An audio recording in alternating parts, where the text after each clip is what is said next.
জনগণের জন্য স্বস্তির ব্যবস্থার চেষ্টা করছে সরকার, সেই বাজেট বলে বিরোধী দল মানে না। তারা দাবি তুলেছে কেন মদের উপরে আমরা ট্যাক্স বাড়ালাম, তারা দাবি তুলেছে কেন আমরা সিগারেটের উপরে ট্যাক্স বাড়ালাম, এই তাদের দুঃখ। বাজেটে ট্যাক্স কমানো বিরোধী দলের পছন্দ নয়, কক্সবাজারের প্রধানমন্ত্রী। পাতলি খাল পুনঃখনন কর্মসূচি উদ্বোধন।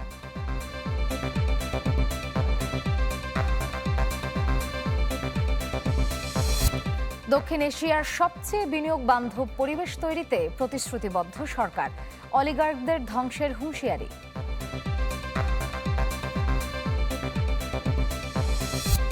চাঁপাইনবাবগঞ্জে নদীপথে 15 জনকে পুশিন চেষ্টা, কুষ্টিয়ায় সিদ্ধান্ত ছাড়াই শেষ বিজিবি বিএসএফ পতাকা বৈঠক।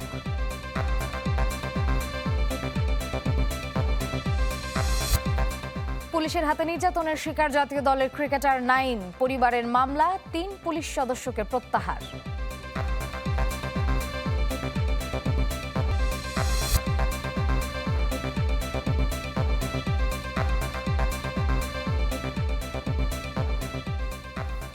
আমন্ত্রণ চ্যানেল 24-এর দুপুর 1টার খবরে। শুনছিলেন সিলন ফ্যামিলি ব্লেন্ডটি সংবাদ শিরোনাম। আপনাদের সাথে আছি আমি মার্জিয়া শ্রেয়া। একদিনের সফরে কক্সবাজার গেছেন প্রধানমন্ত্রী তারেক রহমান। উদ্বোধন করেছেন কক্সবাজার সদরের পাতলিখাল পুনঃখনন কর্মসূচি। পরে পথসভায় তারেক রহমান বলেন, যে বাজেটে জনগণের স্বার্থে কর কমানো হয় সেই বাজেট বিরোধী দলের পছন্দ হয়নি। অভিযোগ করেন, বিরোধী দলের উদ্দেশ্য দেশের মানুষের পাশে দাঁড়ানো নয়, বরং অস্থিতিশীলতা সৃষ্টি করা। 1979 সালে কক্সবাজারের পিএমখালী ইউনিয়নে পাতলি খাল খনন করেন শহীদ রাষ্ট্রপতি জিয়াউর রহমান। এতে উপকৃত হয়েছিলেন স্থানীয় কৃষকরা। তবে অযত্ন অবহেলায় গতি হারায় খালটি, কমে যায় পানি প্রবাহ। ক্ষমতায় এসে এই খাল পুনঃখনন কর্মসূচি উদ্বোধন করলেন প্রধানমন্ত্রী তারেক রহমান। এরপর পথসভায় সংক্ষিপ্ত বক্তব্য রাখেন প্রধানমন্ত্রী। প্রত্যাশা করেন খাল পুনঃখননের মাধ্যমে ফের উপকৃত হবেন কৃষকরা। এই খাল খনন করার ফলে আমরা দেখেছি প্রায় 40,000 মানুষ উপকৃত হবে এই এলাকার। প্রধানমন্ত্রী বলেন, বিএনপি সরকারের লক্ষ্য দেশের মানুষের জন্য কাজ করা। বিএনপির রাজনীতি হচ্ছে মানুষের জন্য রাজনীতি। এইবার বাজেট দেওয়ার পরে এখন পর্যন্ত কোনো জিনিসের দাম বৃদ্ধি পায়নি, কারণ চাল, ডাল, তেল, নুন সব প্রয়োজনীয় যে জিনিসগুলো আছে তার উপরে যে সকল ট্যাক্স ছিল, বর্তমান সরকার এই 2 দিন আগের বাজেটে 60টি পণ্যের উপর থেকে ট্যাক্স তুলে নিয়েছে, যাতে করে নিত্য প্রয়োজনীয় জিনিসের দাম না বাড়ে। প্রিয় ভাই বোনেরা, কারণ উদ্দেশ্য একটি, লক্ষ্য একটি, দেশের মানুষ যাতে ভালো থাকতে পারে। প্রস্তাবিত বাজেটের বিষয়ে বিরোধী দলের অবস্থানের তীব্র সমালোচনা করেন সরকার প্রধান। বলেন, বিরোধী দলের লক্ষ্য মানুষের পাশে দাঁড়ানো নয়, তাদের উদ্দেশ্য দেশের মধ্যে অস্থিতিশীল পরিস্থিতি তৈরি করা। যেই বাজেটে ট্যাক্স কমানো হয় সেই বাজেটও বিরোধী দল মানে না। যেই বাজেটে মদের দাম বাড়ানো হয়, যেই বাজেটে সিগারেটের দাম বাড়ানো হয় সেই বাজেটও বিরোধী দলের পছন্দ নয়। তাহলে এবার বিরোধী দলের উদ্দেশ্য বুঝতে পেরেছেন, লক্ষ্য বুঝতে পেরেছেন। তাদের লক্ষ্য বা উদ্দেশ্য দেশের মানুষের পাশে দাঁড়ানো নয়, তাদের উদ্দেশ্য একটাই, তাদের লক্ষ্য একটাই, সেটা হচ্ছে দেশের মধ্যে একটি অস্থিতিশীলতা, অশান্তি তৈরি করা, মানুষকে বিভ্রান্ত করা। পরে ডুলা হাজরা সাফারি পার্ক পরিদর্শন শেষে মালুমঘাট এলাকায় বৃক্ষরোপণ কর্মসূচি উদ্বোধন করবেন প্রধানমন্ত্রী তারেক রহমান। বিএনপি সরকারের অন্যতম নির্বাচনী অঙ্গীকার ছিল 5 বছরে 25 কোটি বৃক্ষরোপণ করা। সেই কর্মসূচির উদ্বোধন করলেন প্রধানমন্ত্রী তারেক রহমান। একই সাথে খাল খনন এবং পুনর্খননের মাধ্যমে কৃষি অর্থনীতিতে নতুন দিগন্ত উন্মোচিত হবে বলে মনে করেন কৃষকরা। Ashikin Prince, channel 24, Cox's Bazar. প্রধানমন্ত্রীর সফরের আরো বিস্তারিত খবর জানাতে কক্সবাজার থেকে যুক্ত হচ্ছেন সহকর্মী আশিকিন প্রিন্স। যাচ্ছি তার কাছে। প্রিন্স, প্রধানমন্ত্রীর পরবর্তী কর্মসূচি কি? এই মুহূর্তে তিনি কোথায় আছেন? শ্রেয়া, একদিনের সফরে কক্সবাজার এসেছেন প্রধানমন্ত্রী তারেক রহমান এবং কিছুক্ষণ আগে তিনি পাতলি খাল যেটি রয়েছে সেটি পুনঃখনন কর্মসূচি উদ্বোধন করেছেন। পথসভায় সংক্ষিপ্ত বক্তব্য দিয়েছেন।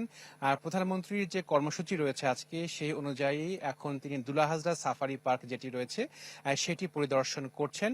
দুলাহাজরা সাফারি পার্ক পরিদর্শন শেষে তিনি মালুমঘাট এলাকাতে বৃক্ষরোপণ কর্মসূচির উদ্বোধন করবেন।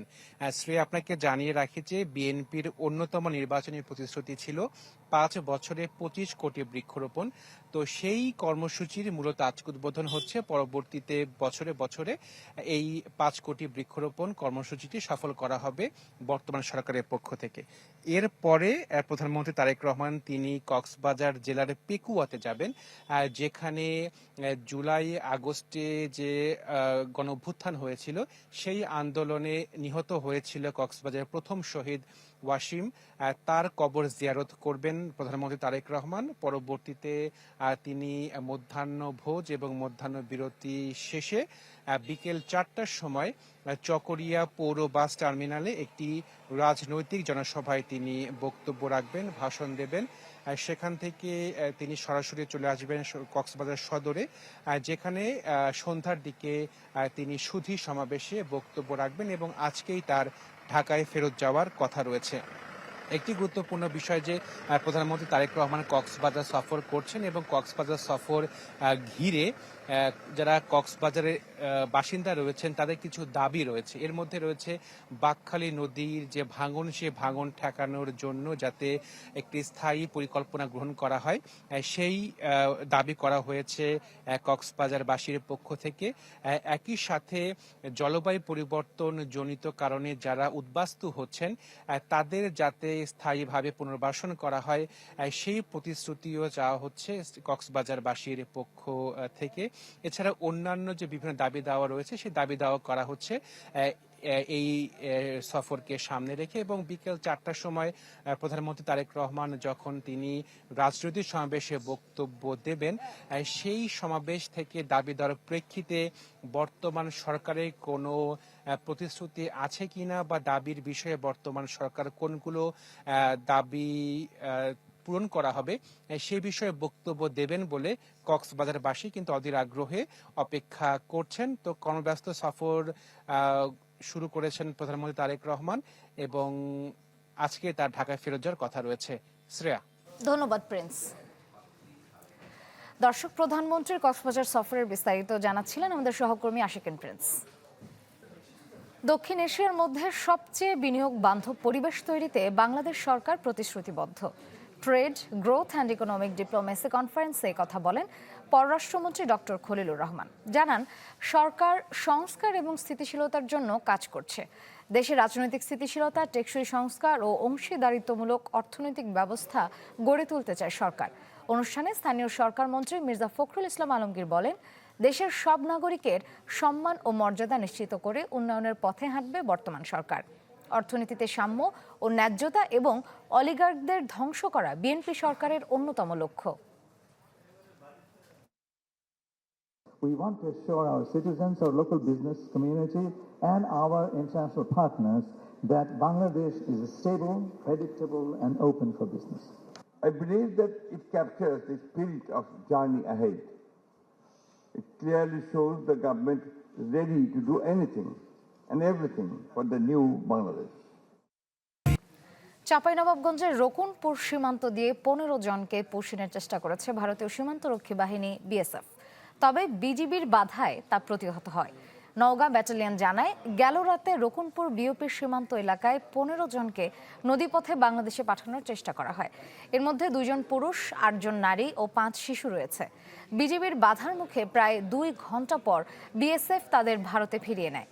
এদিকে কুষ্টিয়ার দৌলতপুরের প্রাকপুর সীমান্তে বিএসএফ এর পুশিনে ব্যর্থ হওয়ায় 12 জন এখনও শূন্যরেখায় খোলা আকাশের নিচে অবস্থান করছেন। তাদের ফেরতের বিষয়ে পতাকা বৈঠকে বসে বিজিবি বিএসএফ, কিন্তু কোনো সিদ্ধান্ত ছাড়াই শেষ হয় বৈঠক।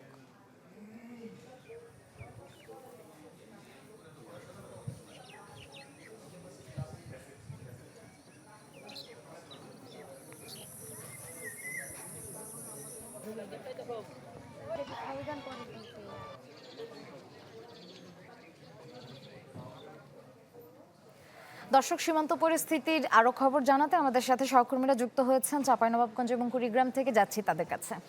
চাঁপাইনবাবগঞ্জ থেকে আছেন সহকর্মী আনোয়ার হোসেন এবং কুড়িগ্রাম থেকে আছেন গোলাম মাওলা সিরাজ। শুরুতেই আমরা চাঁপাইনবাবগঞ্জের খবর শুনবো। আনোয়ার, কি পরিস্থিতি সেখানে জানাবেন?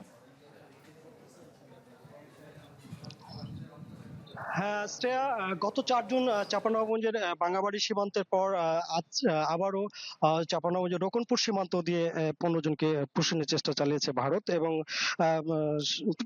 বিজিবি টহল এবং নজরদারি বাড়ানোর ফলে তারা সেটি প্রতিহত করেছে। তো এই মুহূর্তে চাঁপাইনবাবগঞ্জ সীমান্ত এলাকার পরিস্থিতি স্বাভাবিক এবং শান্ত থাকলেও রাতের ঘটনার পর পুরো সীমান্ত জুড়ে সতর্কতা আরো জোরদার করা হয়েছে। বিজিবি টহল এবং নজরদারি বাড়ানো হয়েছে এবং স্থানীয়দের মধ্যে বিষয়টি নিয়ে সতর্কতা লক্ষ্য করা যাচ্ছে। তো নাগা ব্যাটালিয়ন 16 বিজিবির অধিনায়ক তিনি আমাদেরকে জানিয়েছেন যে আজ ভোর প্রায় আজ রাত 1টার দিকে রোকনপুর সীমান্তের আন্তর্জাতিক সীমান্ত পিলার 220 এলাকা দিয়ে ভারতীয় ব্যাটালিয়ন বিএসএফ এর 88 কোটালপুর ক্যাম্পের সদস্যরা নদীপথে নৌকাযোগে এই 15 জনকে পুষণের চেষ্টা করে। এদের মধ্যে 2 জন পুরুষ, 8 জন নারী এবং 5 জন শিশু ছিল।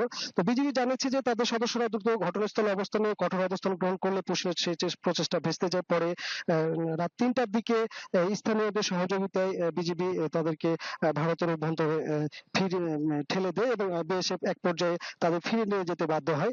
এই ঘটনায় নওগাঁ ব্যাটালিয়ন 16 বিজিবি অধিনায়ক লেফটেন্যান্ট কর্নেল মোহাম্মদ আরিফুল ইসলাম তিনি আমাদেরকে জানিয়েছেন যে নওগাঁ ও চাঁপাইনবাবগঞ্জ সীমান্তে পুষিন অবৈধ অনুপ্রবেশ এবং অবৈধ পারাপার প্রতিরোধে বিজিবি সর্বোচ্চ সতর্ক অবস্থানে রয়েছে। সীমান্ত এলাকায় সার্বক্ষণিক নজরদারি ও টহল জোরদার করা হয়েছে এবং এ ধরনের যে কোনো তৎপরতা প্রতিহত করতে তারা বদ্ধপরিকর রয়েছে। তো স্থানীয় বাসিন্দারা, স্থানীয় লোকজনদের সাথে আমরা কথা বলেছি, তারা যেমনটি জানিয়েছেন যে সীমান্তে এমন কোনো ঘটনা বারবার উদ্বেগ তৈরি করেছে। তারা চান না যে দুই দেশের সীমান্ত পরিস্থিতি বারবার এই ধরনের ঘটনার মধ্য দিয়ে উত্তপ্ত হয়ে উঠুক। তারা চান যে রাষ্ট্রীয় পর্যায়ে বা কূটনৈতিক পর্যায়ে এই ধরনের পুষিনের ঘটনাগুলো যাতে স্থায়ীভাবে সমাধান হয়, এমনটা স্থানীয়রা জানিয়েছেন। ধন্যবাদ আনোয়ার আপনাকে। এবারে আমরা চলে যাব গোলাম মাওলা সিরাজের কাছে, কুড়িগ্রামের খবর জানবো। সিরাজ, কি পরিস্থিতি সেখানকার? বিজিবির তৎপরতা কেমন দেখছেন পুষিন ঠেকাতে?